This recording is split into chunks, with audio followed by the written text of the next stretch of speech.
समाप्त होते हैं एक लोटा पानी शिव जी को चढ़ाने से। 3 दोष, पहला पितृदोष, दूसरा वास्तु दोष और तीसरा कालसर्प दोष।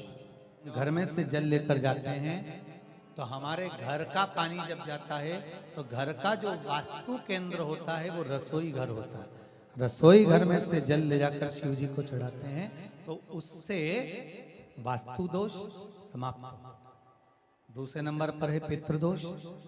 घर का जो मटका होता है, परिंडा होता है, हंडा होता है, वो पितरों का स्थान होता है। उस पितरों के स्थान पर जो जल भरा होता है उसमें से अगर भाग भगवान शिव को चढ़ाया जाए तो पितरों का देवता आर्यमा भगवान शंकर के कहने पर चलता है। इसलिए वो भाग जब शिव को प्राप्त होता है तो आर्यमा संतुष्ट होकर पितरों को भी फल प्रदान करता है। तीसरे नंबर पर कालसर्प दोष। भगवान शंकर को 1 लोटा पानी अगर चढ़ा रहे हो, भगवान शिव पर 1 लोटा पात्र जल का अगर चढ़ा रहे हो तो आपका कालसर्प दोष समाप्त। कालसर्प दोष होता कैसे? शंकर भगवान का चढ़ा हुआ जल तुलसी जी में चढ़ाने से पत्रिका में कालसर्प दोष हो जाता है।